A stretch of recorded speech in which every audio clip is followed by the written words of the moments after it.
Okay. And we're live. We are live, everyone. Live in person, in studio, with our wonderful steampunk luminaries for the third annual Tippy Golden Teacup Awards. Woo! I know you're all excited. I know I am excited as well. Of course, I am your I'm one third of your hosting party. The one, the only, America's a favorite baby angel, the grand Baby arbiter. angel. Oh, my goodness. Grand Arbiter. And I am Madame Askew, one of your erstwhile hosts for this evening, welcoming you all to our virtual tea parlor for this fine evening amongst the absolute most stunning luminaries of Steampunk Landia. So honored to be here tonight. And I am your third and final piece of the puzzle, Eve Riot, here to assist these two chaotic kitties with presenting all the wonderful awards tonight. And it is such a cavalcade of amazing nominees and winners tonight. So I'm excited to get started.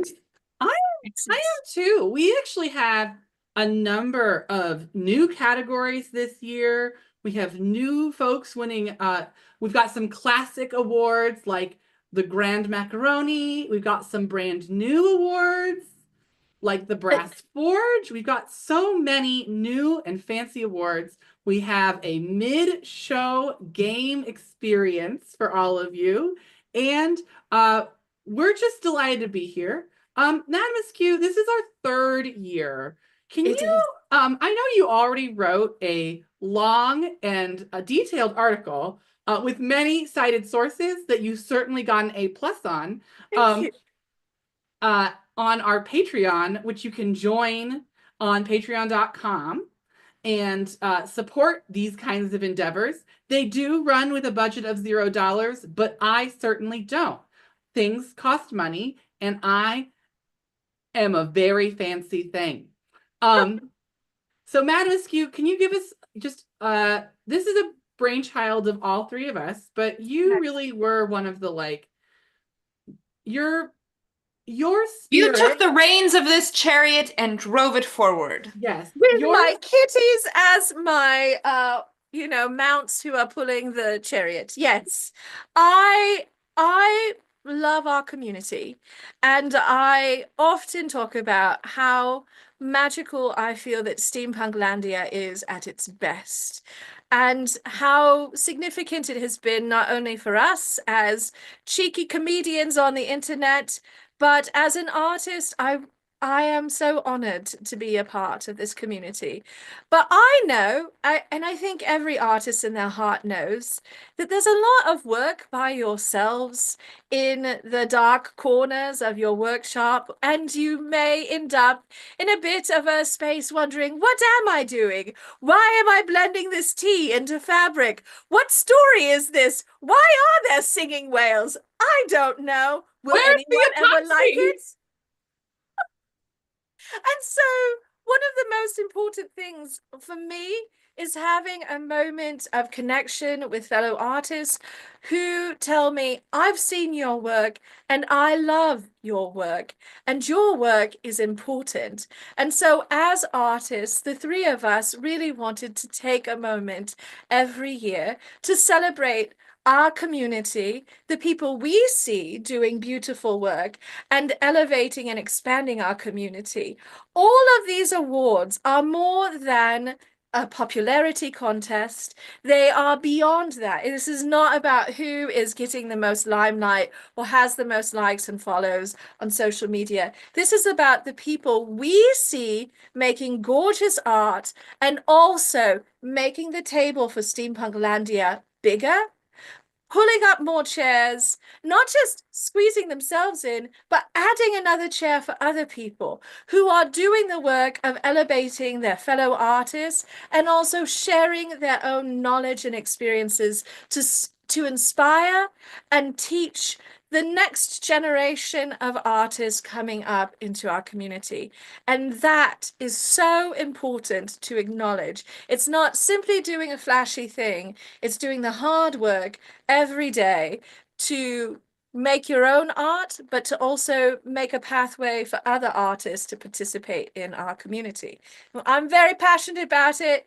As you can see, I have a lot of things to say about it, and like 2,000 good words about it on the website and Patreon if you want to read more. Eve, if you'd like to add your bit to the discussion.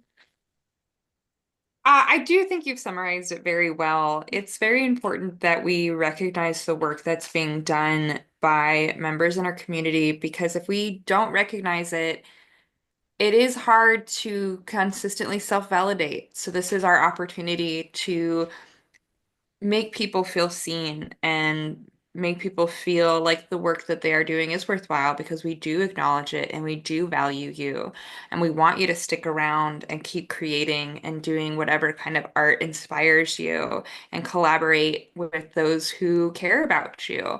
Um, Part of this, I will say, on as a slightly cheeky aside, is we did create this because, yeah, I happen to be a very big passion of the red carpet and seeing all the fashion and being very critical and forcing poor Grand Arbiter and Madame Askew to look through various Met Gala photo galleries Forced with me to constantly guide my hand. during the pandemic. So we thought we can do this too, and we can do it just as fancy on a budget of a shoestring. So I don't have much to contribute, but apparently I wanted to repeat what you said. No, But you it's said it in important your to own repeat. way. Um, As a reminder, everyone who was nominated should feel like a winner already. You've been acknowledged by your community, recognized as thought leaders, and as relevant artists in your fields. So if you have been nominated, take that as a victory in itself and recognize that your community has seen you. So we really appreciate everyone who's also provided nominations, as that is like a key component to making this whole thing come together. Without your nominations or your votes for our different contests, there would be no, like, we wouldn't have the reach and the understanding and breadth of understanding of what people have been up to, what people have been doing to improve their art and to improve themselves. So we thank both all of our nominees for who can and some who can't attend, as well as acknowledging the work and effort involved with folks who have submitted nominations. Thank you, Grand Arbiter. Hey, I have a quick note though before we proceed. Yes. To make it to the chat that is worried that they're underdressed, never just constantly remember that we are very utmost and extra, and so understand that we would wear this to the grocery store. That's correct. So I don't. did. In fact, this is what I wore to get groceries today. Absolutely. I wore this to the liquor store. Earlier, a guy was like, "Yeah, no problem. Just yeah, no, swipe card." yeah. So, however you arrived to this event, we are happy to have you. There's no dress code. Yes. But for those who have put up their hair or put on some fancy togs, we salute you. Thank you for joining us in our nonsense. And thank you all for being here. This is for you. We're going to talk so much, but this is for you. And this is the biggest turnout we've had in our 3 years. So thank you all for showing up. It means the world to me personally to see each of your faces, whether you know it or not. I go to bed at night wondering if you know how much I love you. And so when I get to see you, I feel like maybe you know this much. So thank you for being here. Grand Arbiter, Eve, is it time? Is it time to get into the opening ceremonies? Yes, it is time for opening ceremonies. Mhm. Madam Askew, would you like to begin? Indeed, I swear by my pearls of clutching and by my ankles, which are, of course, covered, lest my limbs be displayed. Balderdash. Poppycock. Um, uh, third vile statement. Yes. Oh, humbug. Oh, fie on the Monday morbs, the tipsy Tuesdays, the existential afternoons. A fie on them all, the kerfuffle they cause. Curses. Yes. Bollocks indeed, Karen. It is bollocks and buggery, probably, I've heard, although I'm not certain what that means because I am an innocent creature who knows nothing about any such scandal as that. Pure, pure as the freshly fallen snow, which has finally disappeared. Thank God. But a curse on ice indeed, for I have taken many a tumble in this past January that has lasted for an entire year. We are on day 537 of this January of Yes. 2025, and yet we are here standing strong upon our limbs, which I we exist for not. spite and spite alone. Bloody hell. Bloody heaven. Bloody terra firma. Anything else? What about Um, non-terra firma? Mud is terrible. uh, Sweet baby Tesla. bloody boots, bloody knife, bloody, Oh, the butler did it. oh, the butler did it. Oh, speaking of butler, as we are coming to the end of our swearemonies, I realize something truly true. This is the most horrific moment of our swearemonies, my darlings. Are you prepared for this scandal? The scandal. I shall gird my loins. It is a tea scandal. It is a teacup scandal. It's a scandal in a teapot. I have no tea for this tea. I don't have a teacup. I have no tea. What am I gonna do? Ha! Oh, there's my tea. Thank you so much. How delightful. Well then, I guess everything is fine and we're ready to begin. Butlers are quite handy, aren't they? I love a butler, especially a mysterious butler who just arrives at the perfect moment. Isn't that nice? That's true. Any final swears before we proceed into the initial events? Yes, I would like to say, oh, hello, butler. Goblin. I think that's a good one. Yes, I think that's a good place to end. Shall we get into the festivities now that we've sworn ourselves in? One more. Fuck. Okay. We're Okay, good. I'm ready to go. We have successfully achieved maximum swearitude. The Dark Council, who is returned to their gelatinous form after completing their arduous tasks of ensuring a dark and malicious Tippy Golden Awards, have returned to their gelatinous form. They will now be sated by these swears and leave us be for another year. For a whole year, but they're coming back, and I hope you are all prepared because we're going to do this again next spring. Just Yeah. mark your calendar. Yeah. Our first award. Let's talk about it. Let's talk about the first award, and then we will invite our presenter. Yes, our first award is the Bibliomancy Award, which is for the best book of the year out of the 10 books we read for our wonderful Temporal Textual Talks book club. And of course, we only have the 10 because we only read 10 months out of the year. And thank heavens for that, because I don't know how we would choose if we had to pick out of the entire pantheon of steampunk reads. That said, I am not allowed to vote or to pick because I love every one of these books. I helped choose them with our own buttery goodness, the golden worm himself, Bill Barden. And Bill has a lot to say about this fantastic book club and is, in fact, our wonderful presenter for the award.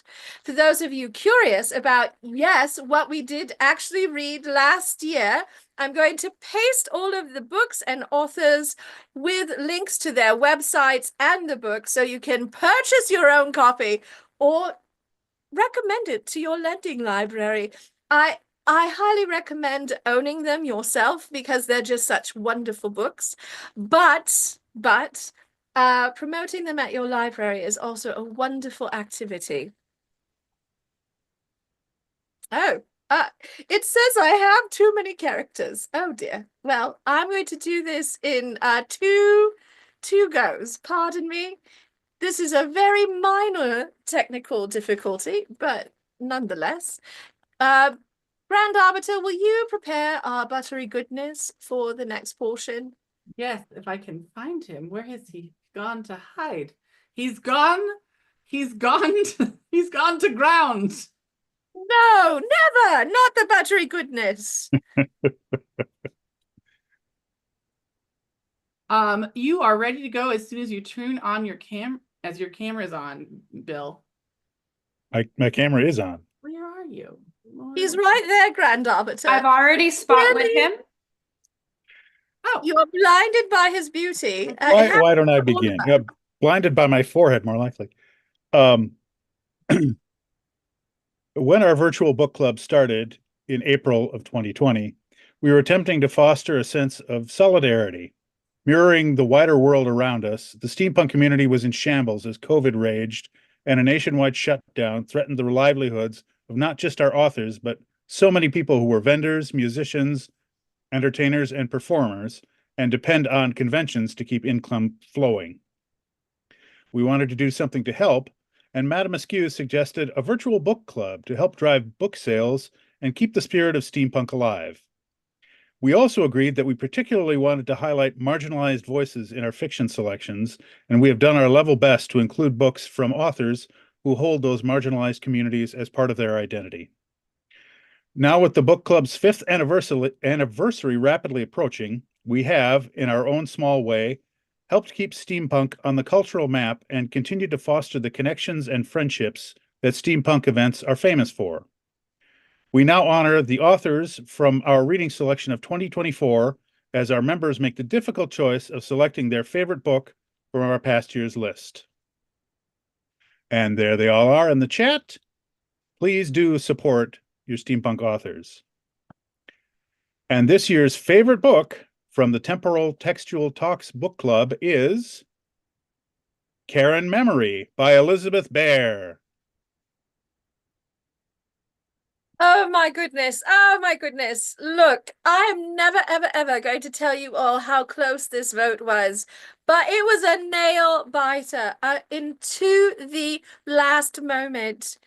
Our book club readers love these books. They loved all 10 of these books. This was an incredible year of books, and some of my absolute favorites were on the list. Bill, I know that neither of us could have possibly chosen a singular favorite, but Karen Memory is a fantastic book. Elizabeth Bear is a delight. I'm sad that Madame Bear could not be with us tonight, but we are so honored to take this moment for her book. I would also like to honor our authors who are here with us today, in particular, Joyce Chung, who is the editor of The Sea is Ours, Carolyn Stevermer, who is the co-author of Sorcery and Cecilia, or The Enchanted Chocolate Pot, such a fantastic book. Karen J. Carlisle, who has written so many wonderful steampunk books, including a fantastic anthology, and Catherine Landoff, who I must give all sorts of praise to, because not only is Catherine a wonderful writer, but has a whole publishing house that we're basically pilfering every year for more book club reads, which is like, Queen of Swords book? Yes, we should put one of those on the list. You just Catherine... turned over the whole building and shook it out for loose narratives. Yeah, no, which is like, what's Queen of Swords got for us this year? Oh, that'll work. Let's not do that hand motion. Oh, what? No. Look, it's already that time. It is already that time, I guess. We are already here. We're Madame Askew. Let me grab my pearls. Clutch them tightly. Um, um, Bill, as always, you are a man of very specific, well-chosen words that you can only say, those are the only ones you're allowed to say, are the ones that you previously created, and that other ones are not allowed. And we appreciate and respect your dignity as an author and in your own right. And as a member of our golden order, we really appreciate all that you do to make this book club happen. And thank you so much for sharing this award. Um, Eve will now make you vanish back into the ether. Ooh. With that, um, we are moving on to our next category. And our next category is one that Eve is quite familiar with. It is, of Yes. course, the first category we ever developed other than the book award, is the very first category that was created for the event. And it is an award that you actually have earned yourself. Yes, so this is the Grand Macaroni, aka the Dandy of the Year award. This is a dandy, of course, is a person who places particular importance on physical appearance, grooming, refined language, and leisurely hobbies. Thank you, Wikipedia, for a concise definition. And we have such a wonderful range of dandies, dandies of all gender presentation, of all styles and eras. And it's just so wonderful to have such a well-dressed, rabble-rousing group amongst us. And I love each of our nominees because all of our nominees exemplify this. They are people who not only present themselves well in public, but also in private events. They foster community and artistry of various kinds. And so our nominees for this were Charles Mason, Tony Ballard Smoot, and Freddie Prince Charming. And it is such a delightful group. It is indeed, as they are all sweet, kind, cheeky creatures who I very much enjoy the company of. So I am so happy to be sharing this title with them in this next year. So it is my pleasure to announce the winner, who not only is charming, thoughtful both in action, word, and dress, also teaches lessons in tea, attending both conventions and balls. Our winner was Tony Ballard Smoot, who sadly could not be here, but I do have a written statement of thanks from him that I will read to you now. Thank you so much for this incredible honor. To be nominated for the Grand Macaroni is truly humbling, and I am beyond grateful.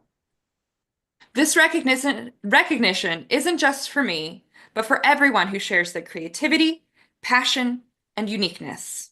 Together, we elevate each other and all the vibrant possibilities the future holds in these dark times. I'm excited to continue embracing style, individuality, and the joy of expression with the people around me. Thank you again for this recognition. I am deeply honored.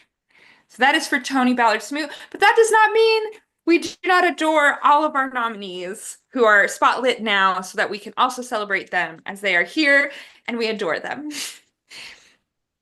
I'm clapping, but I'm wearing opera gloves, so it's Yes, very it's very quiet. clapping. I do agree that somebody in the comments mentioned we needed like an applause And as I soundboard. mentioned before, if someone wants to be our production manager, we are open to it. The budget for that particular role is, of course, as many things for this role, $0. So if you want to be paid $0 to be a production manager for a steampunk awards show that makes no money, have at it. And I will say both of these fine gentlemen we have currently spotlit are wonderful examples of dandyism as well. I in particular want to pick on Freddie Prince Charming, who has been, as always, doing amazing looks for his podcast with Felicia. Let's Have a Fifi. I think it's been renamed I could be wrong. Yes. Do you want to unmute and just do like a little promo for yourself? Because you do have an event coming up in I March. do have an event coming up in March. Yeah, we actually rebranded this season, so now it's live with Fifi and Freddie. So Thank you. it's fine. But yeah, gonna be back at Wow Wow West Con. Tickets I think are live for the Dragon Burlesque show. They So are. y'all need to get on those tickets because they do sell out. They And do. this year is going to be fantastic. I'm very excited about the entertainers that I'm bringing. So, and of course, thank you to Madame Askew, the Grand Arbiter, and Eve for doing this and recognizing folks for the fabulous people that they are. We appreciate you. Thank you, Freddie, Thank for you. leading the way as a dandy of distinction on the regular. Even when you're casual, you're still so put together, so groomed, so beautiful, so demure, so perfect. Charles, I believe we're going to get to see you at Wild West Con as well this year. Yes, you And will. we'll get to see your wonderful work in action. Charles is not only a very dapper gentleman, but a maker of distinction, who you create all of your own looks, Yes. Charles. So stunning. Would you share a little bit about what we can expect from you at Wild West Con this year? This year, I'm teaching a couple classes, and it's going to be quite in depth with details on how I go about coming up with my designs and how to follow through so that everybody can feel comfortable in their own shell. Because it could be overwhelming for some folks that are just getting into crafting, and it could be kind of scary for some of those. And it's like, I can't do this, but I break that barrier down so that you want to your enthusiasm of going home and just diving in, like I can do it because I was taught by this guy. It gave me that little shot of oh yeah, right. So that's what I'm gonna do. I'm gonna dress up in a couple of costumes and new ones that I've created, but I'm here for everyone, and it's nice to be recognized because we And feel sometimes that we're not recognized and all the work that we're doing, and then it's on deaf ears for a lot of us, and I want to thank you very much. This is nice. Well, I don't really imagine anything that you do is small. So everything you do is large and in charge. And so nothing that you do is a small move. You're moving. Part of what makes these community awards really valuable is that we're identifying people who are moving the community forward and really adding to the community as a whole. It's not just best dressed, it's best dressed on the inside too. That's an important visual component. not that we don't care about the outside, which I think is a great segue into our next award. Yes. So I will have to banish you both, but we will move along to our next award, which is, I believe, being presented by Madame Askew. That is correct. Our next award is the Textile Transformer for the most developed costumer of the year. And this is very important. We chose our words with care here because we're not just looking for somebody who is making a big costume every year, because they always make a big costume and it is so gorgeous and we love it. But they don't participate in the community, or they don't help other sewists, or they've had a wonderful arc of learning, but this year they haven't pushed that dial forward for themselves. So it's about not only developing your own skills and pushing yourself forward, but also for sharing those skills with the community so that other people may push their experience forward. It's always about challenging ourselves as artists who work with textiles, but also challenging and advancing our community together. And I love that in the comments we have a lion dance going on outside for Joyce, because it is the spring festival. And I just want to say that we choose this time of year in part because we always want to be celebrating during the spring festival and honoring that part of the year for all of the community of steampunk that is in that part of the world, but also because we love tea, and tea comes from Southeast Asia, and we want to always hold a moment for that. So thank you for allowing me that aside.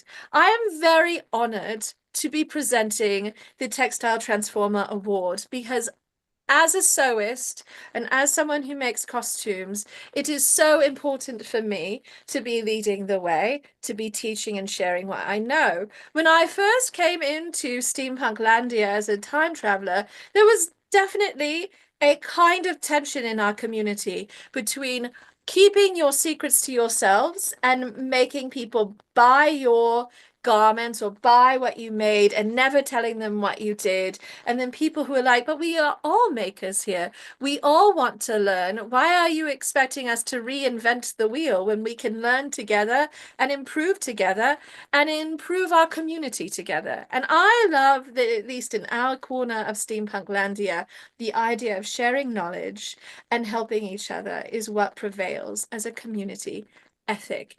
And these sewists absolutely epitomize that spirit of community support and in community improvement, and they are constantly challenging themselves to do more, to make more, and to create more. So it is my very great pleasure to announce our nominees: Tracy Benton, Bianca Hernandez Knight, and Bess, of no last name, but absolute valor as a sewist. I believe all three are here with us today. And My they've all been darlings, nominated. hello. Look at you. Look at your beautiful faces and your beautiful garments. You all three look so stunning. Watching the three of you produce so many glorious looks every year is such a delight and such a treat. Bess, thank you for allowing me to be your teacher. Bianca, also thank you for joining one of my classes. Tracy, thank you for showing up all the time in our Discord and in our Facebook community to share your knowledge and experience. All three of you are so generous in helping other sewers find resources and do more sewing. But it is absolutely my privilege to be in this space with all of you, and I'm very excited and delighted to announce that the winner of this year's Textile Transformer Award is Bianca Hernandez Knight. Can you hear it now? It's like ASMR or something, but clapping very softly. Bianca, please, the floor is yours. I genuinely don't know what to say because like this is such a wonderful, cozy, supportive space. And I'm just like, honestly, cheesy as it is, like we're all winners to be in a space that is this supportive and this like big on sharing, and like to be a small little nugget, a small little cog, if you will, in this is such an honor and privilege. And I'm gonna keep sewing and keep sharing that shit. But like also y'all are adorable and amazing. And I'm honestly so impressed by the skills and just like the actual flourishing of democratizing of information in this space. Mwah, mwah, mwah. All of you, incredible people, incredible sewists, but also just good people. Thank you, Bianca. And congratulations on your stellar year of going from being a cosplayer and costumer to working as a theatrical costumer. What a glow up. What an amazing adventure. I cannot wait to see what you do next. Thank you so much for being here.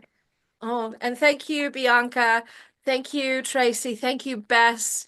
You have all been absolutely ravishing participants in our community, and I cannot wait to see your next looks, your next corsets, your next dinosaur extravaganza, whatever it may be.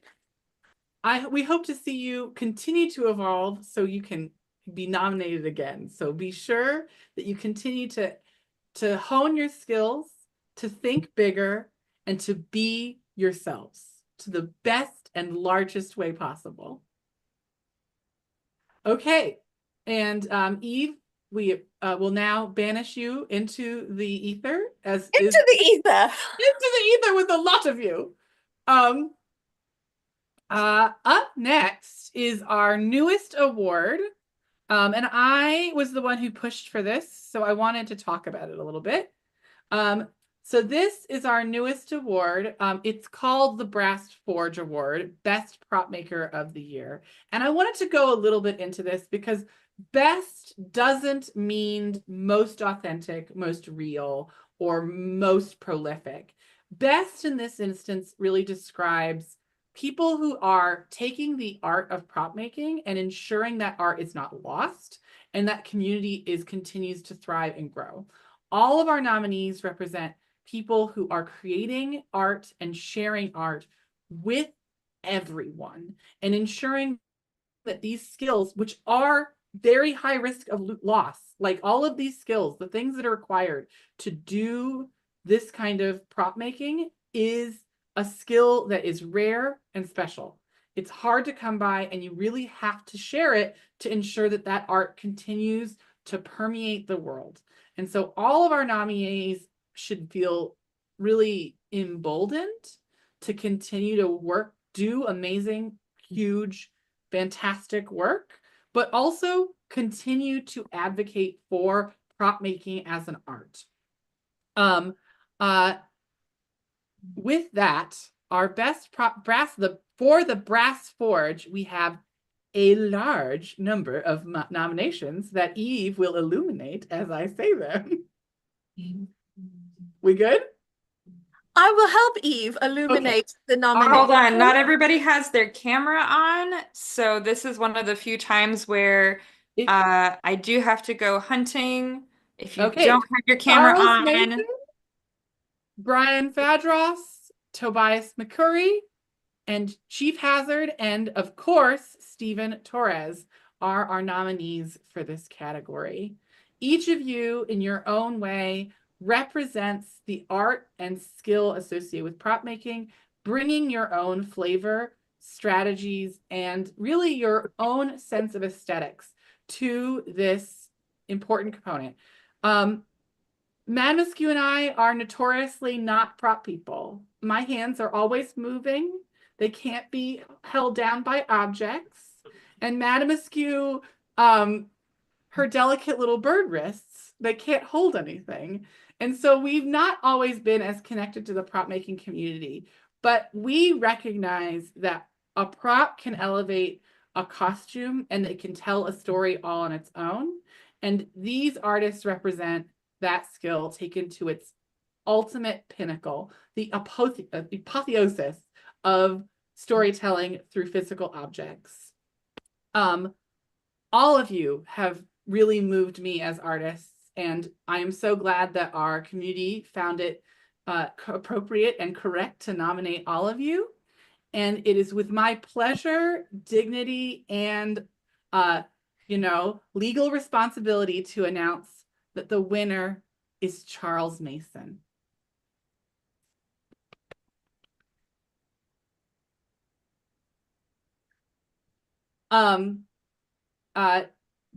Charles, do you have anything you'd like to say?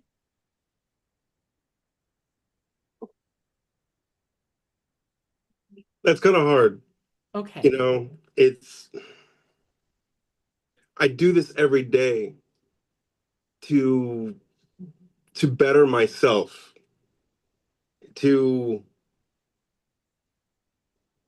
inspire others to look beyond and to find original ideas, to just let your heart flow and find that spark that we have inside of us that's so important.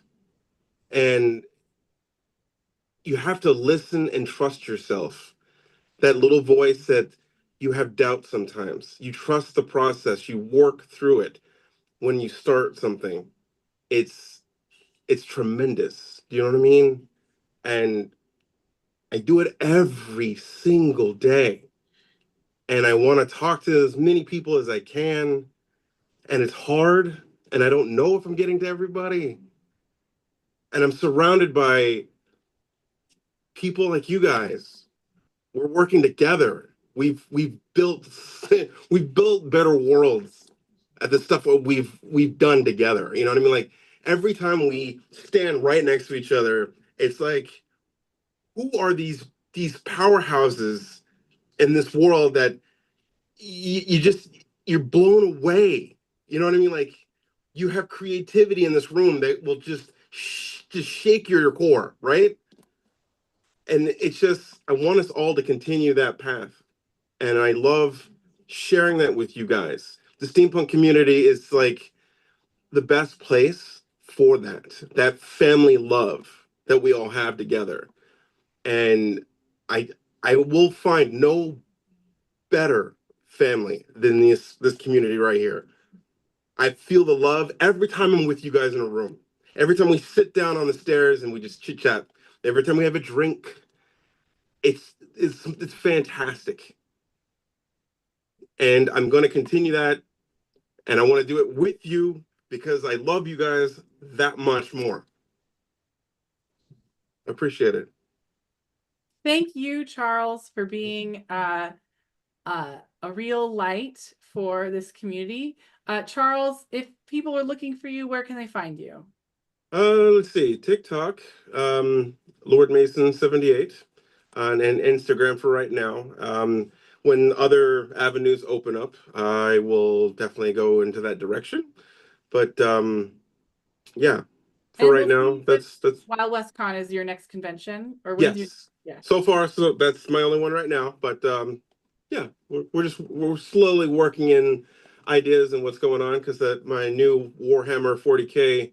I want to make sure I hit up a proper con that's local so that I can shock and awe the world after I'm Who done. doesn't like a salamander?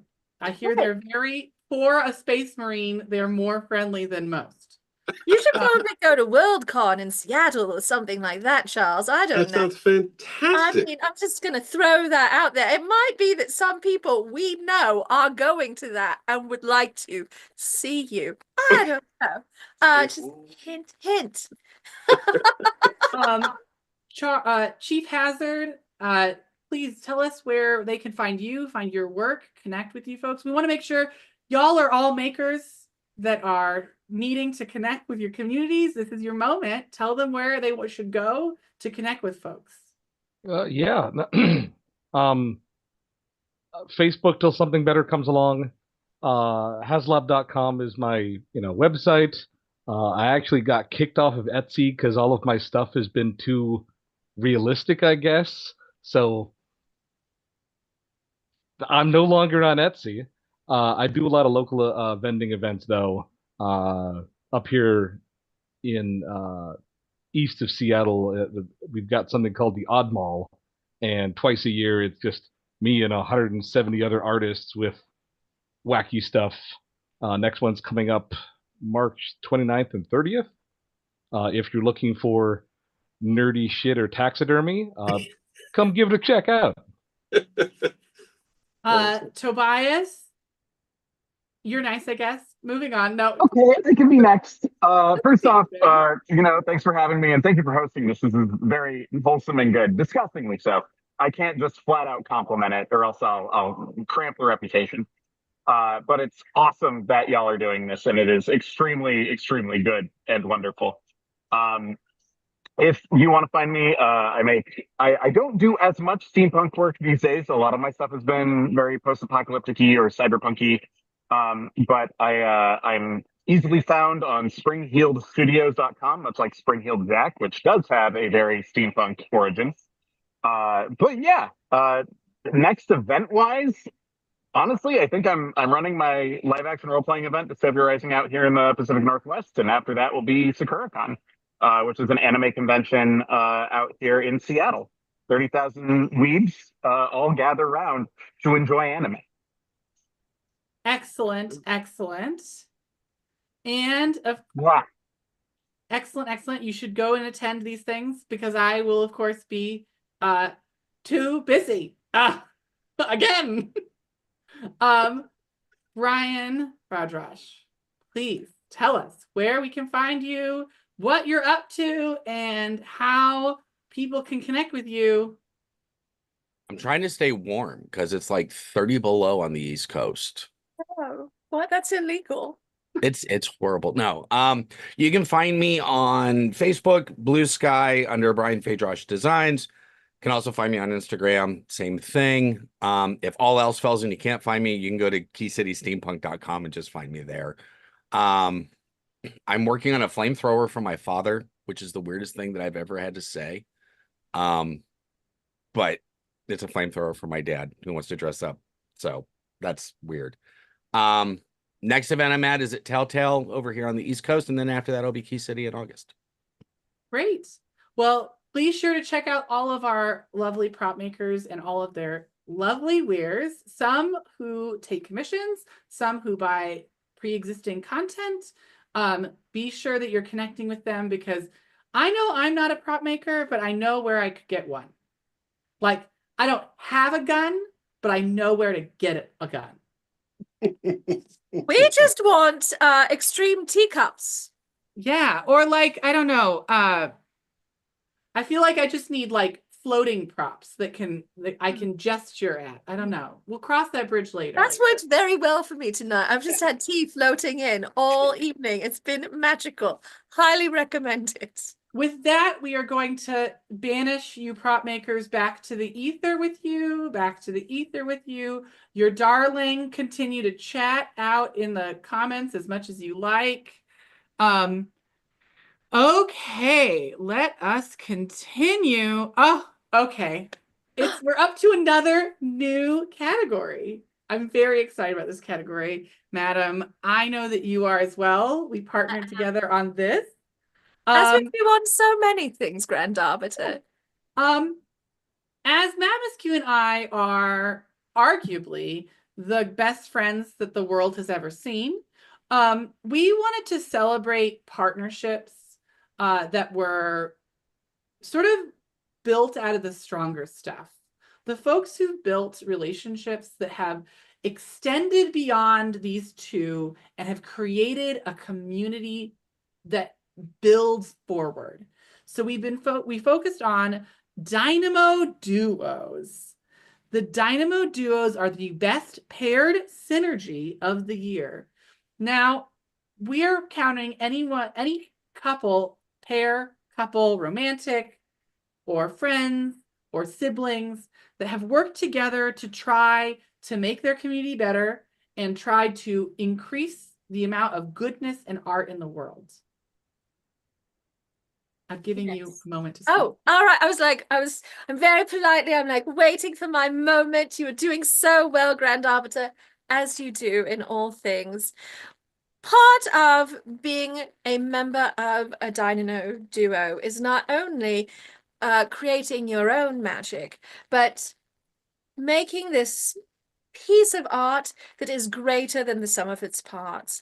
And that means being able to elevate your partner, support them in all the artistic endeavors, inspire them to move forward.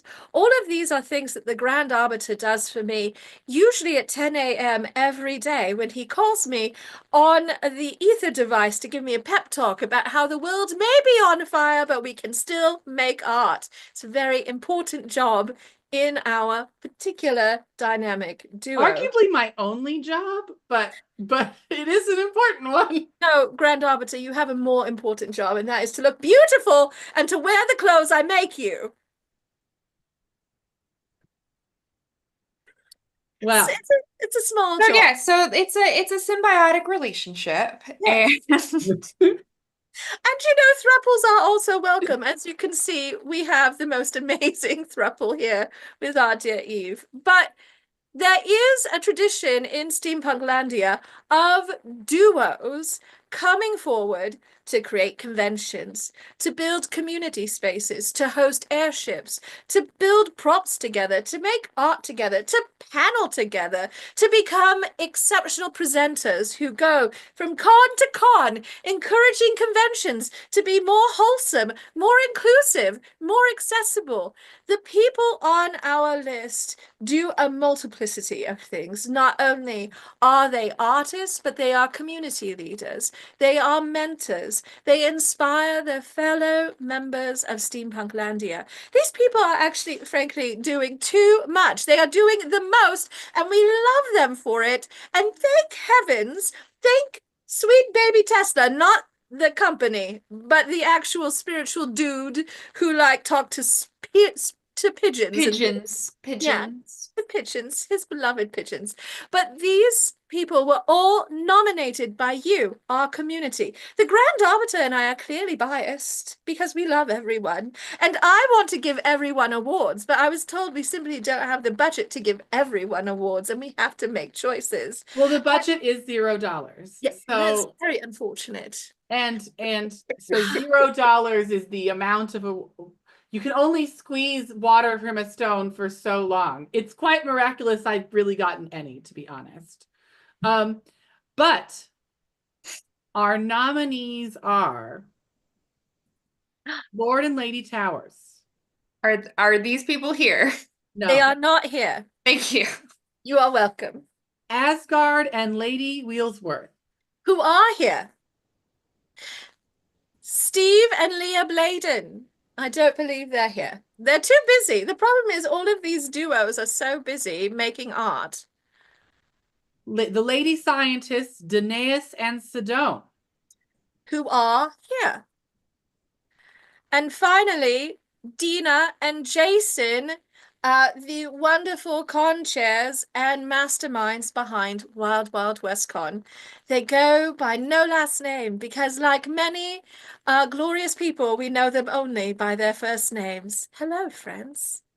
Hello, hello. All of you are here, are being celebrated for your relationship and what art it has brought to the steampunk community. And so please take a moment to look to your respective partner somewhere spiritually. I don't know. Connect with them in a telepathic Mind meld with your partner, as we so often do. and remind each other what you do this art for as we build up the suspense, because the grand winner selected as the Dynamo Duos of Best Paired Synergy of the Year for 2024, Year of the Dragon, is the lady scientists Danaeus and Sidone.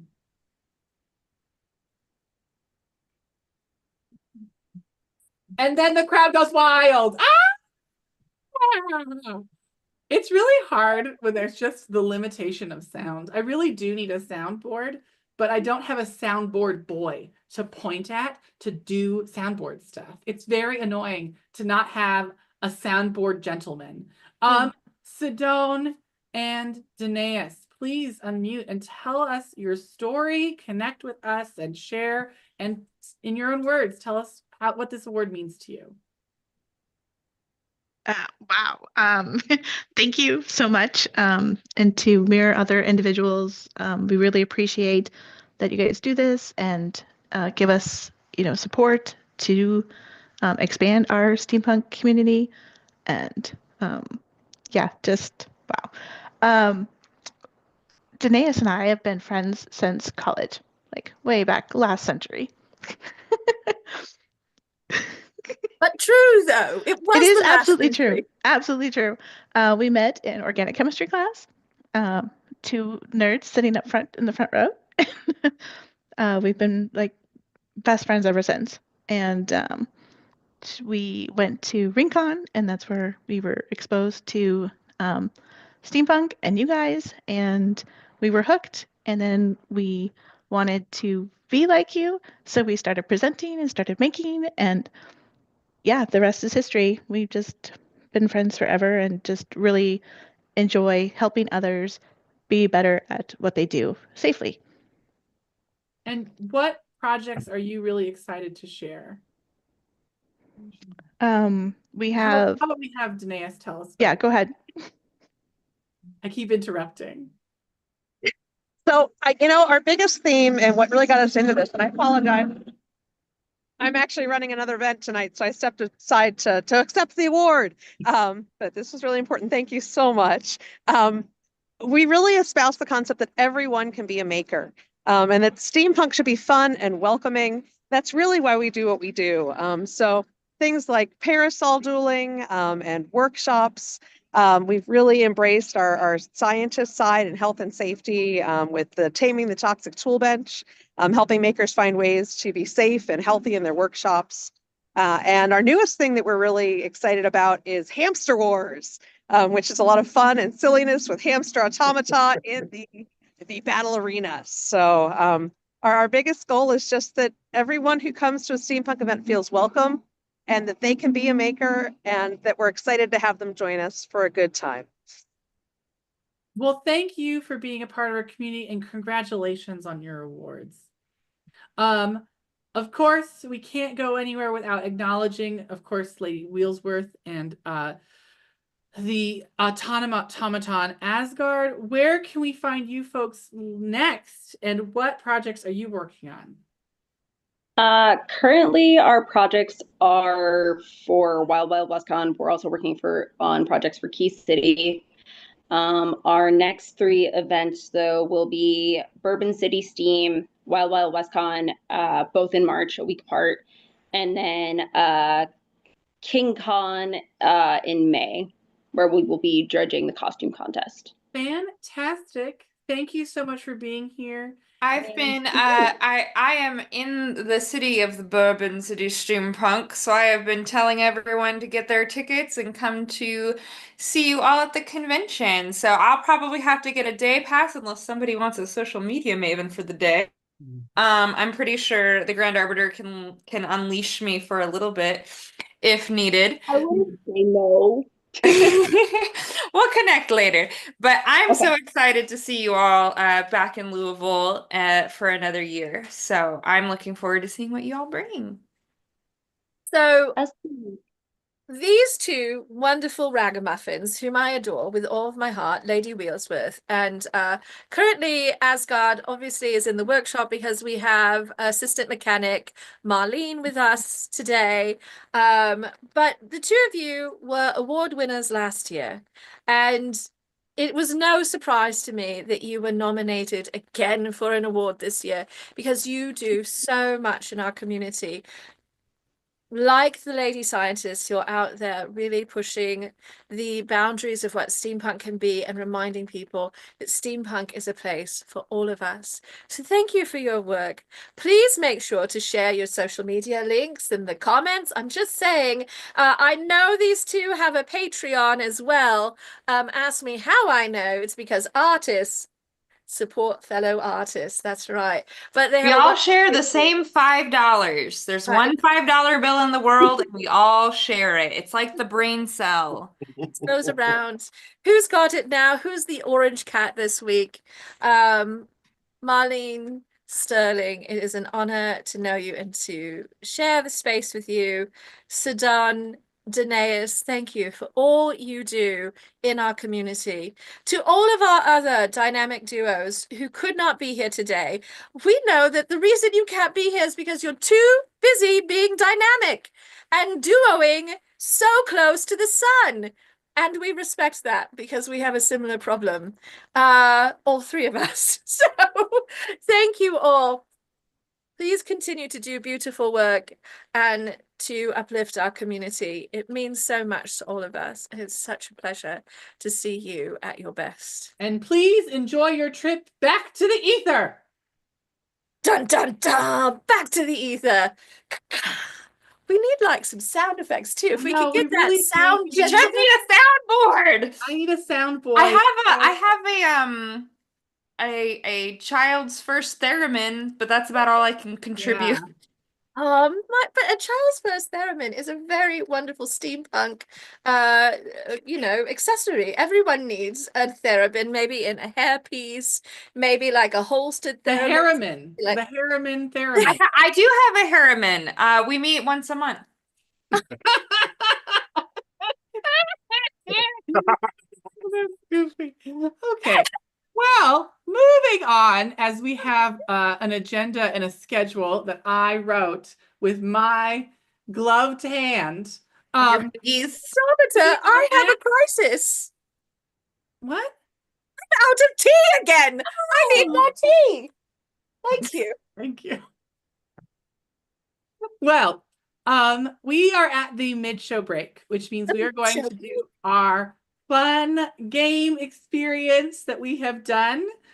You can continue, you can join us in on this game in the comments, but we are playing a game of Steampunk Awards Would You Rather. Madam Askew, myself, and Eve Riot have all come up with situations that are one or the other, and you must choose one. Oh. And I suppose I'll go first. Yes. Because I am currently talking. Yes. And that is a common factor because I never seem to stop talking. A real yapper, as they say. You were born to yap. Born to live fast, die hard, die yapping. Our first would you rather is, would you rather be amazingly dressed to the nines, even the 11s, even, for an awards show, but in every picture, you're making a really awful face, like just terrible photos throughout, or you are dressed incredibly inappropriately. It's so casual that it's embarrassing, but every picture, your face and your body look amazing. You are posing and look amazing in every picture, but you are wearing, the unwashed hoodie or your personal equivalent. I would rather be dressed amazingly at an award show because I want the compliments in the moment. I want people to glory over me. I want to have that in life, in the flesh experience that I get when I go to an event dressed like I am now and get to enjoy and revel with everybody else who's dressed however they want. We're all there to have a good time. The pictures don't really matter in the long run. They will be good memories, but I will remember the moment that those pictures evoke more. So I think my response is more whether or not, what's the purpose of me going? Am I going there to experience the award show, or am I going there for promotion?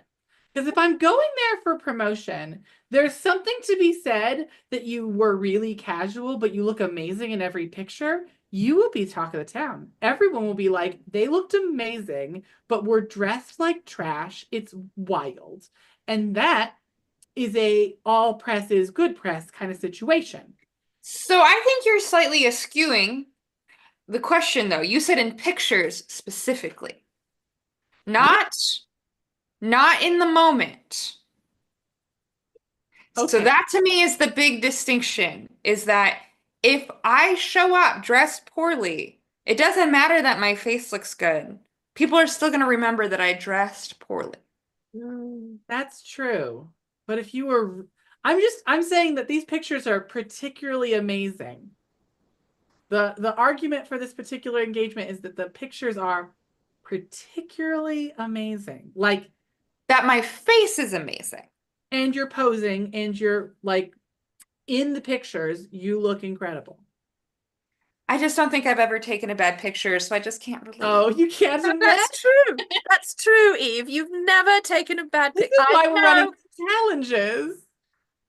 I'm going to have to go with look wretched in photos, but look fabulous in your clothes because I make the clothes. So I want the clothes to like have center stage. Also, like heroines on every literary fiction novel that's been published in the last 10 years. I know my head's going to be cut off anyway, and no one's ever going to know my identity. My tits are going to take up center stage anyway, with the title of the award show right there. So it almost doesn't matter what my face looks like. It's all about the clothes. Anyway, I'm just saying the publishing industry has taught me some things, and I'm going to assume that they're wrong-headed, but also roll with it. Well, I think that that's a very, like, we've all got very clear options, but I think there's a clear winner. The clothes are the winner. The clothes should always win, Grand Arbiter. I mean, there's a story about it and everything. Maybe I'm an uptight person and I want people to remember that I'm sometimes casual and not an uptight freak all of the time, just some of the time. Only occasionally. I'll go next. Okay. Yes. So mine's short and sweet. It is, would you rather have this is gonna be funny, in particular due to how I'm dressed at the moment. Would you like to have too many accessories or no accessories? Zero accessories. This is so easy for me. 0 accessories. I will give up all my accessories. Too many accessories means I'm a hazard to myself. I could fall. I could gouge my eyes out in a too big a ring. Like just I don't know what you're talking about. No, I have to be able to function as a person. How am I gonna have crudité if I have so many rings that I can't open or close my hands? I need the point Not only do you need a soundboard boy, but you need somebody to feed you grapes one by one. Like I'm an otter or a seal. Probably an otter. I feel like you're an otter, Grandma. I mean, I can see you lying around. Oh,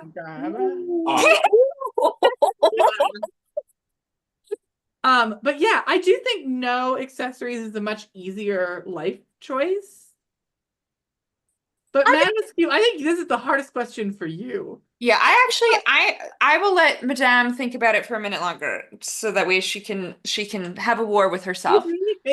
Sue W asks, is tea an accessory?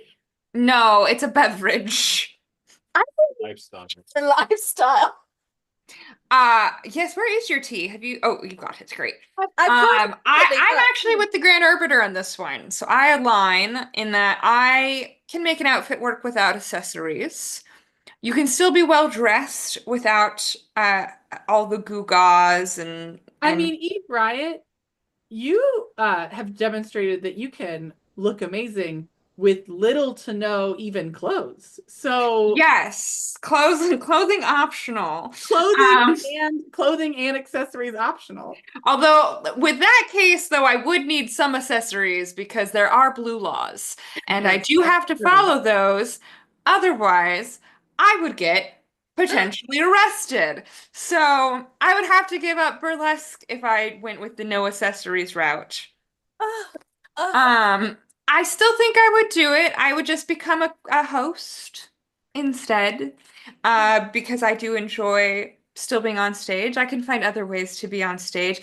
I worry about being a danger to myself and others with too many accessories. Although I do say, screw you, Coco Chanel, you fascist.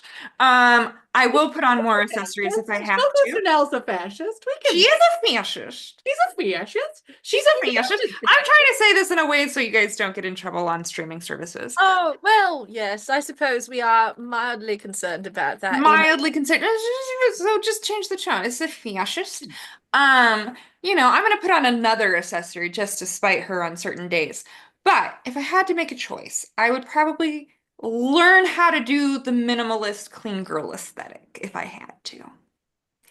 So, Madame, it is now to you. Look. Coco Chanel and I have a blood feud. We have been at war with each other for decades. She doesn't know it, but I am winning, of course. I'm still alive, and she is mouldering in a Parisian, thank you, cemetery somewhere, as she deserves.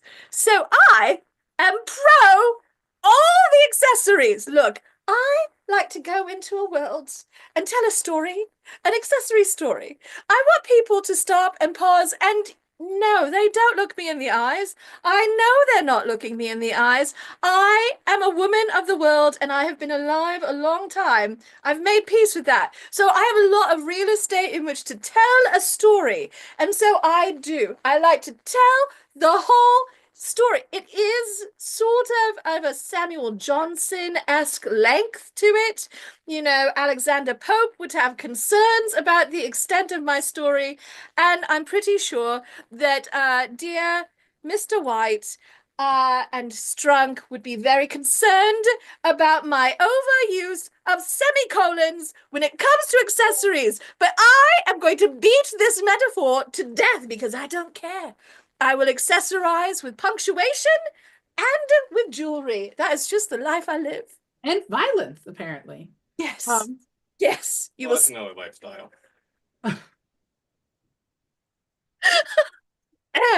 So I will do anything for the accessories, essentially.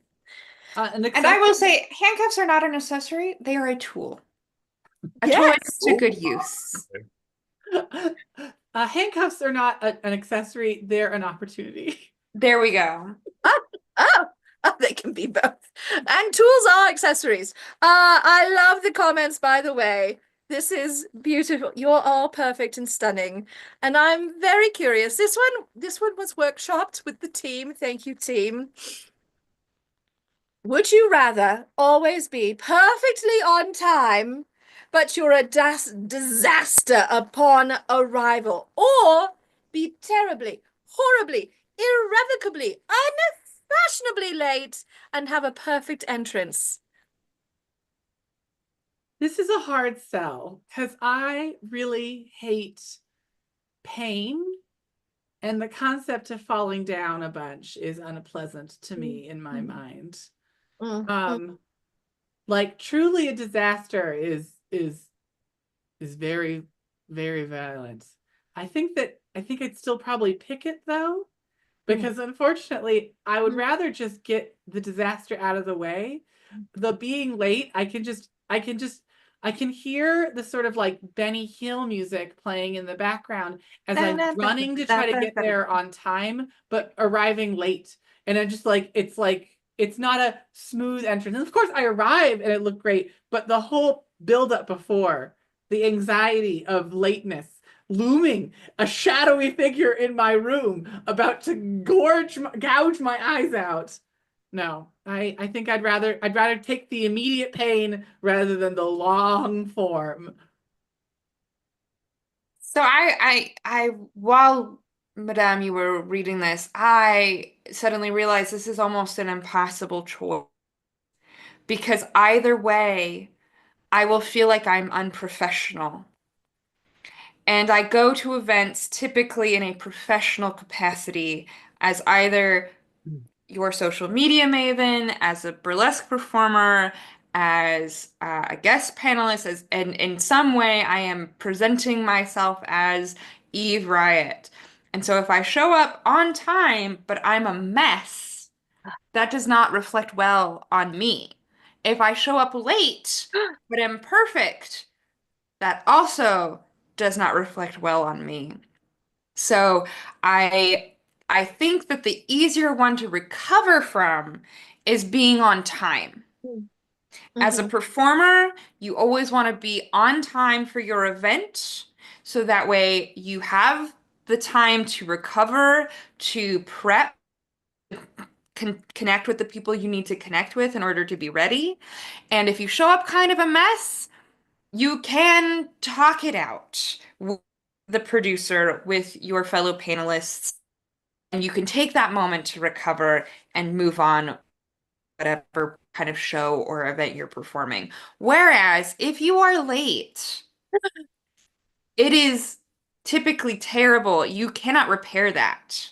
You do not have the time to repair it. You do not have the grace of everyone else who's been there getting ready. Also, if I cut out, my internet's unstable, so I might have to reconnect, just a heads up. So I'm going to also choose arrive on time, but be a disaster. I want to add something to this because I think there's something you got there. It's the pain that you feel for being on time is a pain that you feel. Being late is a pain you make everyone else feel. Correct. No, listen, this one is actually fairly easy for me as well because I detest being late. Above all things, I would much rather get out of my chariot, have the cats pull away so quickly that I stumble, and then thank you. And then I fall on my face, but it's fine because I'm really good at recovering from falls, usually, or I have been in the past. So I would rather suffer the ignominy of disaster but being on time than to be late. Also, I will hear the voice of Freddie Prince Charming in the back of my head every time I'm late, talking to me about why I am late and not prepared and on time. And that is something I don't want to face. So I'd rather be on time and tripping over my hems, essentially. Yeah. Oh, You know, it brings up an excellent question of what do you define as on time, though? I don't know, mysterious voice in the background. Because on time to me is 15 minutes early. Well, same. Mm. Or an hour early. Or an hour and a half. You know, the context of the thing it says on time for you. So that gives us lots of leeway. All right, my darlings. Friend arbiter. Thank you for all for participating in the chat with your interpretations of these would you rathers. I would say this is like a taster or a teaser if you don't ever participate in the Patreon corner of things you can vote on in the future. I think this would be a great one to bring back. Yes, it Steampunk is. Would You Rather. So Yes. patrons, you know what to do. Start thinking of your suggestions for Would You Rather conversation. Yes, this is sort of our gives you a sort of sense of what our weekly tea times tend to be like. We want to give you just a little taste because we can't do a Friday tea without a Friday tea experience, so we can't do it without a patrons corner. So please feel free to check it out, and also be sure to check out our Discord as a way to connect with us and our community as a whole. You can connect with other sewists, prop makers, writers, authors, artists, and share all of your experiences. Also, you can hear about weird things that happen to me on the regular on a bus. It's If a the weird. arbiter takes the bus, sounds like a children's story. It really is a children's story. It's a children's story that happens every day. It's written by R.L. Stein. So Yeah. what is our next award? We are moving into the Community Celebration Awards. These awards, so the previous awards are all nominated by our community. These last awards are ones that are selected by myself and Madam Askew and the Dark Council as we have selected and identified these leaders and community members as like masters of their craft and deserving of this celebration. And you may be asking yourselves, how does one become a member of the Dark Council? Well, these people are about to become members of the Dark Council. So once you've been elevated to these awards, you're welcome. Your cloak is not in the mail. We don't have the budget for it, but we do have recommendations, re hood depth and length of cloak, and also opera gloves are an excellent accessory for the Dark Council experience. Beautiful, excellent opera gloves, Grand Arbiter. Our next award is to be presented by Madam Askew herself. Of course, every year we must have an award honoring those who bring us tea, the absolute pinnacle of sustenance for us and our community. The temporal entourage puts the tea in steampunk, but our tea maven of the year makes certain that we all have the very best cuppa possible.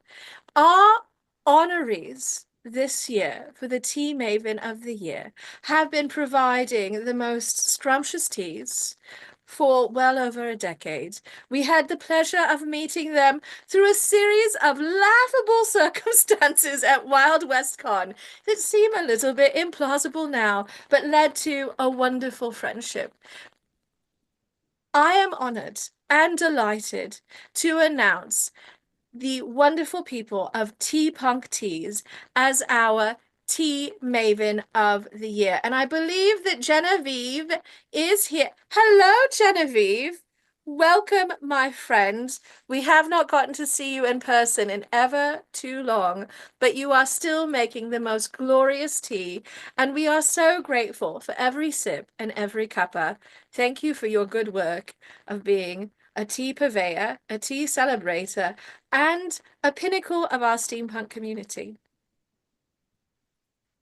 Thank you. It is a real honor. It's been a real honor for over a decade now to get to know you all and to bring you tea and to be part of this really amazing community. I could not be more honored. Thank you. You are so welcome. Thank you for making such wonderful tea. It's so My good pleasure. that we partnered with you to have our signature teas created and hosted and sold by you. So you can find the Grand Arbiter's Existential Despair, my Elixir de l'Amour, and also Gail Carragher's Blue Abyss, all on the Tea Punk Teas website. If you love tea, you should be buying tea from these wonderful people. And you also have a tea dueling card game now. Yes, How we do. dare I forget? Yes. So good. Genevieve, it's wonderful to see you. Congratulations and thank you for keeping our teacups ever full. Thank you. It's been my pleasure. And I really am honored. Thank you. You're welcome. Very welcome. Yes, put in the comments your favorite tea punk teas. Yes. Yes. Thank you so much for what you've done for us. When Madam Askew and I were first getting started, we had no idea what this would become, what this community would become, and what our relationship with that community would become. But we definitely did not imagine a world where we had teas with our characters' names on them. And so we appreciate for the gift that you've given us, but also the gift that you've given the community as a whole of inventing interesting and taking teas to different spaces. It's some of the cleanest, most precise flavors that we've had in teas are all come out of Tea Punk Teas. So thank you so much for all the work you've done developing and making the tea that we call home. Thank you. And now we're going to send you to the ether. Goodbye. Goodbye, Genevieve. Bye. Home tea, as Tobias says. That's so nice. That's I have home tea with my homies. Yes. Thank you for posting your favorite teas in the comments. There are so many wonderful tea blends through Tea Punk Teas. They're all delightful and delicious. If it sounds good to you, you're going to like it. And yes, sadly, Karen, they do not send the tea to Australia yet, but hope springs eternal. Up next is another one of our awards that is about the community volunteer and organization. This time it's Madam Askew and Eve Wright together. Oh my. So this award, I'll title it, and then Madame, I think maybe you can talk about the award and a little about the winner, and then our winner couldn't be here, so I will read the winner's acceptance speech, if that sounds all right with you. Perfect.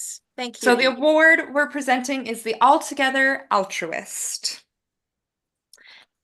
The Altogether Altruist is an award for someone who is an exemplar of our generosity as a community and who steps up across Steampunk Landia and beyond to champion volunteerism and organizing shenanigans. Our winner this year is Christine Holt. And if you are a member of the T-Scouts, you are familiar with Christine. Christine is a powerhouse. She took the concept of the T-Scouts and she did exactly with all of the T Matrixes hoped would happen. She has run with it. She hosts events. She brings T-Scout quest chains to conventions. She is an active participant in all of our community spaces. But more than that, she is an absolute abundance of joy and kindness and enthusiasm. She comes to every steampunk event with a heart made of sunshine and a desire to help people. I have never seen her standing still. She's always helping someone. She's always running around doing something magical. And she is absolutely full of such verve. I adore Christine and I'm so grateful for all of the good work she does in our community. And I am absolutely delighted by what she has done with her T-Scout troop and how she has inspired other members of our community to become T-Scouts themselves. Excuse me. Christine sent along this message. Thank you so much. I wish I could join tonight's festivities. I'm celebrating the life of my cousin Joey, who loved people with his whole heart and who knew that God directed him to care for those he met with all his energy. Like this community, Joey was both smart and silly, full of fun and creativity and compassion. He deserved an award for his hard work that made him the favorite person for his wife and children. Maybe in heaven they will give him a giant golden mug of caffeine. He will be thrilled. Thank you again, and sending love to you all. So thank you so much, Christine. Our thoughts are with you right now. It's always hard to say goodbye to someone that you care for. We are going to move into our next award, which will be presented by Madame Askew and the Grand Arbiter. Our next award is the Connoisseur de Community. And Grand Arbiter, would you like to speak a little bit about this award? Sure. The Connoisseur de Community is one of our it's one of our awards that's always been a little bit more amorphous. This award represents their ability to build community around themselves, but also to connect us to each other. These are people who are bastions of community building and are center to what steampunk currently is. As Madame Askew describes it, a shining light, a beacon in our wider steampunk community who continues to advocate for and build a safer, more welcoming, and more inclusive steampunk landia. Did you like the Vanna White hand motion? I felt like the Vanna White was really I think that these gloves make me quite the excellent Vanna White, or I'm gonna do like a Madonna Vogue situation. It's hard to say. You could break Hard to say what will happen. This person is sort of been a part of the steampunk community at large for the entirety of our careers. This person has built basically the mecca of steampunk knowledge and the go-to location for steampunk news events, and has become a true advocate for justice in the forums that they've taken to ensure that the community is aware of danger as well as the good things that steampunk provides. We are so honored to award the Connoisseur de Community to Stephen Beale, the editor behind the Steampunk Chronicle. He is the Steampunk Explorer, I apologize. He is out here not only promoting steampunk artists, promoting steampunk events. But in the past year, especially, he was reporting on people who are real predators in our community, and he did not back down even when he was under threat. Stephen is a real beacon for our best and brightest in steampunk and an absolute treasure. He could not be with us tonight, but he did send a little treat for all of you. So let me just do a thing, and I have to do the things in the right order so that you don't see my desktop, because that's a place of filth. Oh. Oh. And to those of you who have to go because it is quite late, thank you so much for being here. Okay, are we ready to go? Greetings, members of the community. Unfortunately, I can't be with you in person, but I do have access to a time portal. So this message is coming to you from the past. Well, your past, my future. Oh, wait a minute, my present? Well, whatever. I wanted you to know that I am truly honored to receive this award, especially from such a wonderful group. It was wholly unexpected. But I really do believe in the principles embodied in this award, and I will continue to strive to uphold them. So I hope you have a wonderful ceremony and hope to see you sometime soon, virtually or in person. Thanks again.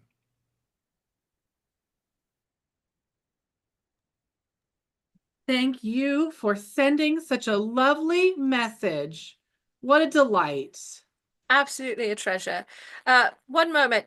Butler, I'm out of tea.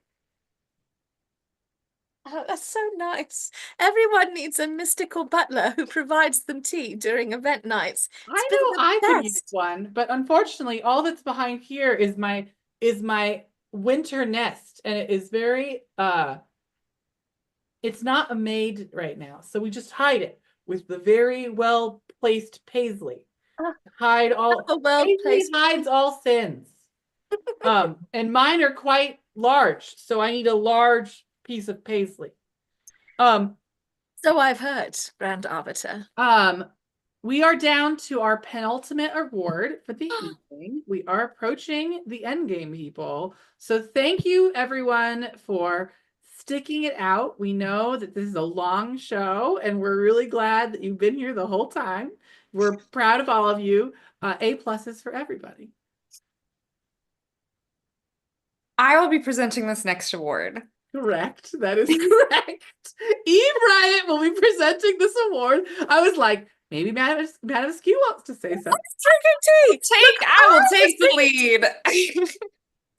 This is the Steampunk Advocacy Award.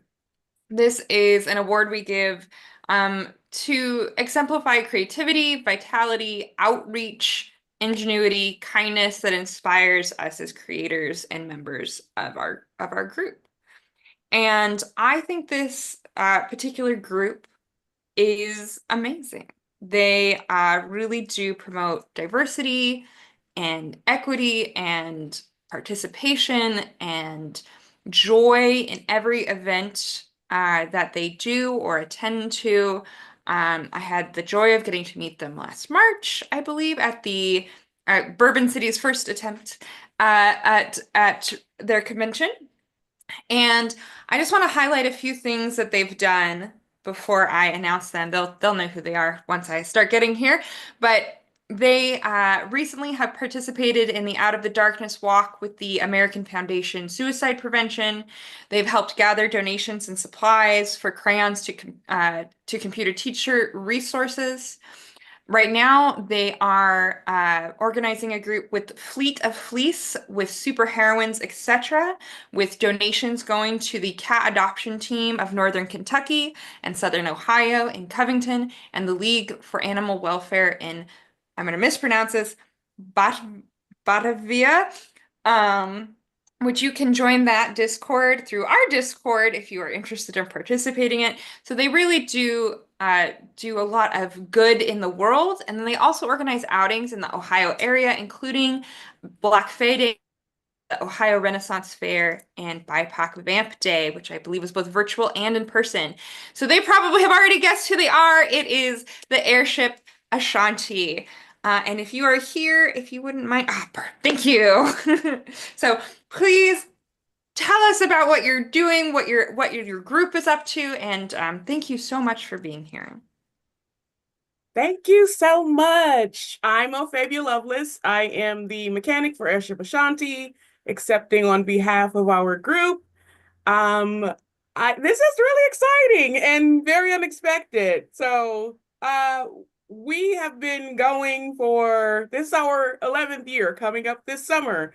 So we've been going for quite a while, and philanthropy has always been a big part of what we do. So, speaking of that, we will be doing Fleet of Fleece coming up next month, virtually with superheroines, etc., on February 15th. And like Eve said, you can join the She Discord. I put that information in the community Discord. We can also drop it here in the chat. I will do that after. We will be at Bourbon City in March and doing our Victorian fast food villains, which is a new costume for us. So yeah, very excited for that to come together. We will also be at the Chicago Steampunk Expo in May. So fantastic. Hope to see some of you there. Thank you again. Ophelia, before we let you go, can you give us, in your own words, what does it mean to you to be an advocate for steampunk as a whole? I know that you and your team have been working in steampunk for a long time, and you've had challenges and successes in all sorts of ways. But what does it mean to you to be identified as doing this kind of work? Well, I think it's important to be able to give back in the communities that you live in. And in doing so, you're able to share your love of costuming, your love of steampunk with people who don't necessarily know what that is. So that's always a fun part of it. But being able to give back to our community just has been like really great to quarterly pick some different aspect of our community that needs help, whether that's a 5K, whether that's making no-sew blankets for animal shelters, whether that's making a meal for a homeless shelter. Just we can all give back in little ways throughout the year. Thank you so much. My friend, it is such a pleasure getting to see you and to cheer all of you on. The Airship Ashanti is an absolute beacon of the best of Steampunk Landia. You have been leading the charge for a long time, and I am honored and delighted that we could take a moment to share all of your good works with our community. Thank you for all that you do, but also for being an absolute fabulous, glorious, beautifully bedecked crew of people too, because you do all of that while looking absolutely stunning. Thank you so much. Thank you again. I look forward to seeing all of you sometime soon, whether it's this year, next year. We will cross our fingers and hope that our paths will cross in person. Absolutely. But until then, we'll see you virtually. You can find the Airship Ashanti posting gorgeous photos and updates on Instagram. Are you on any other social media these days? We are still on Facebook. I am considering starting a Blue Sky account, but come to I'm Blue not Sky. sure about that yet. I don't know if I can manage another social media platform at this point. Take your time. Don't worry too much about it. And remember, blue here, sky tomorrow. But with that, we will be banishing you to the ether. We will send you graciously into the ether, not banish. We will just push you gently into the ether like on a boat. You'll be very safe. It's a very safe boat. It's an airship boat. It flies through the sky. you know, we don't understand how the science works in steampunk. We're just pretty people in pretty clothes. I'm too pretty to be smart anymore. Yeah. I have shocking news. What?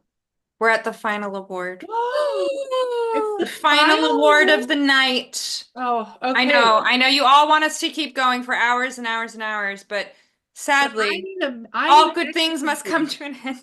There's all this talk about Mexican food, and now all I want is Mexican food. I know tacos do sound great. The tacos conversation in the comments is crazy. Okay. How lovely that you're both coming to Tucson, Arizona in March, when I may regale you with tacos, Paul Hollywood. It's pronounced tacos. This last award will be presented by Madame Askew and the Grand Arbiter, and this is the Golden Award. So every year we have the Golden Order. The Golden Order represents what we believe to be the peak of our organization, of the temporal entourage. We have built a beautiful system, precariously on a house of cards. It's quite stunning, but precarious. And it's only held together through the love, compassion, patience, and understanding of the community around us. We have had a modicum of success in our, I'll say, careers. And we don't forget the community that really allows us to be artists. We've given out 2 Golden Order Awards, and each one is unique. It's never given out again in the same fashion. Each Golden Award is unique in its own way. The first one was the Golden Hat Pin. The second year was the Golden Bookworm. And this year is an incredibly special award. It's actually probably the most special award we've ever given out. Grand Officer, one moment. Butler, I'm going to need you very shortly. My teacup is nearly empty. You better come here.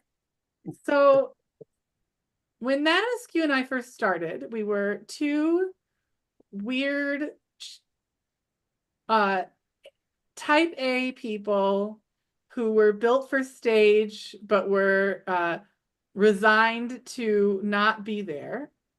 And when we were first getting started, we didn't have a lot of help, and it was a lot of us physically doing everything.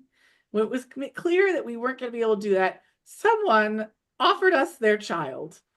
Just sort of dropped a 11-year-old at our doorstep and said, "Hey, this child is yours now. Please use him for physical labor." And so we did for an incredibly long period of time.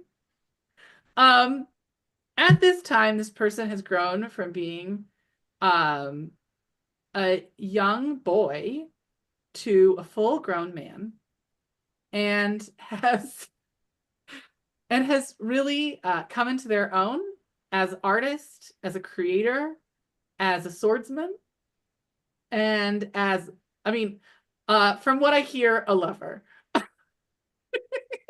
A lover, a fighter, a butler. I am happy to award, with the blessing of Madame Askew, Ian Peterson, our beloved butler. We have decided to award you the Golden Katana, and we honor you with this blade. May you continue to be the honorable person that you have demonstrated you are, regardless of the cruelty the world has shown. All right. Thank you. I appreciate it deeply. You are so welcome, my darling. In general, you're a person of few words, but would you like to say something? I mean, the only reason I do this is because I love you all, so I'm gonna keep doing it.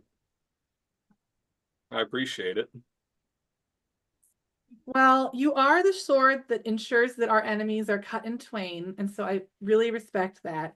Really love violence that I don't have to execute myself. Big fan. Um, I want you to know that you will always have a place at our table and a seat that is designated yours with like a brass plaque. Um, so thank you for being a part of our team, and thank you for being our friend and our ward. For a long time now.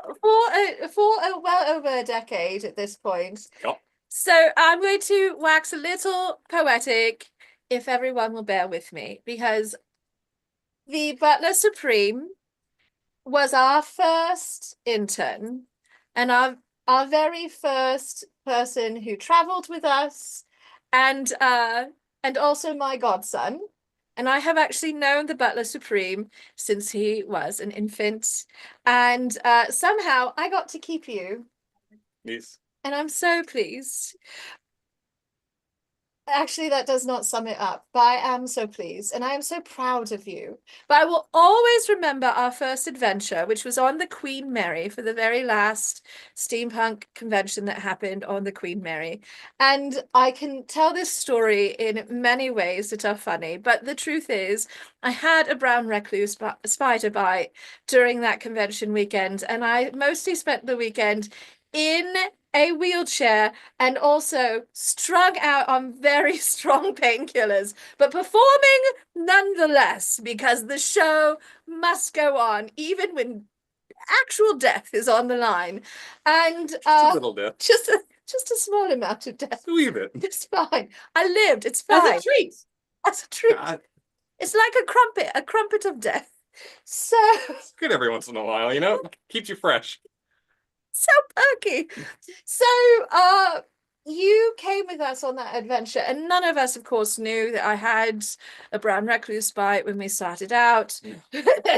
We found out once we got there. It was very inconvenient, but our dear darling Butler Supreme wheels me all over the Queen Mary, a ship that is not meant for wheelchairs. No. It is not No. accessible. It was built in like the 1920s or some nonsense. They didn't believe in disabilities. They didn't believe people who have canes should be seen. They were not a fan of wheelchairs. Nothing was accessible.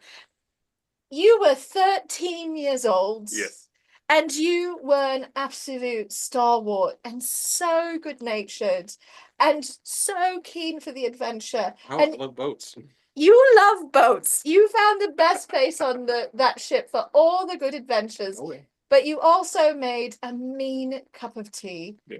And you kept us going with so much verve and elan, and you've continued to do so. Watching you grow up to be the gentleman you are today has been one of the greatest honors of my life. And having you as part of our team to do all of this nonsense for more than a decade has been absolutely such a treat. I'm so honored to be part of your life. Thank you for being part of our adventures. Anytime. And thanks for all the tea tonight. Oh, It's so fun. I had to bring him here under false pretenses. There was lots of shenanigery. There was. I got 5 texts that show up. Yes. I believe Eve has lost internet, so Yes. we are going to close up shop, everyone. I am so sorry to say that it is that time. It is the end of the evening. It means it's time to say goodnight. Yes. Madam Askew and I will not be having tea next week because we've made the really great decision to schedule our giant awards show the week before Con Possible. So we will be at Con Possible on Friday, Saturday, and Sunday. We will be streaming where we can to our YouTube channel. So catch up with us where we can, and we will connect with you. Know that we love and treasure each one of you, and we will be doing things a little bit differently for our next Golden Tippy, are going to try to open up our nominations closer to the middle of the year. So please be thinking about who you'd like to nominate, or if you'd like to nominate yourself for some of these awards. We take all nominations, even if you're nominating yourself. We value what you value, and if you value yourself, you should put yourself forward. If you believe you've done the thing. Know that we are going to continue to push forward as artists to build a community together as a pair. Matterskew and I will not stop, regardless of how much I might want to. She has decided we are driving off the cliff together. That's fine. I've accepted it. I'm very zen about the whole thing, to be honest. And know that we know that it's been a hard time, and it's been the longest 2 weeks of my life. I feel like I've been aged 30 years already, and I know that we're all feeling a little pressure in our communities. Know that you are not alone, that we are here to support you, that we will have art and enjoyment and engagement and fun things to do all year long, and we will continue to be here for you as we can be. We will be at Wild West Con. We will be at Worldcon, and we will have amazing stuff for you to do. So please don't go anywhere. We can't do any of this without you. And if you are looking for a new virtual home, I urge you to join us in our steampunk community Discord. It is one of the very best places. Throughout the last 5 years, it has been such a bastion. And I'm so grateful to Eve and the Grand Arbiter who convinced this middle-aged auntie to get on Discord, a little bit kicking and screaming at first. So if you're a little bit intimidated or thinking to yourselves, I don't want to learn a new thing, and you are Gen X like me, it's just a bulletin board sort of situation. We've done it before. It's just in an app. You should come hang out with us. It's nice. Our Discord is a very friendly, kind place and very active with nonsense. We are the Yes and crew, if you hadn't figured that out yet. Thank you, Tracy.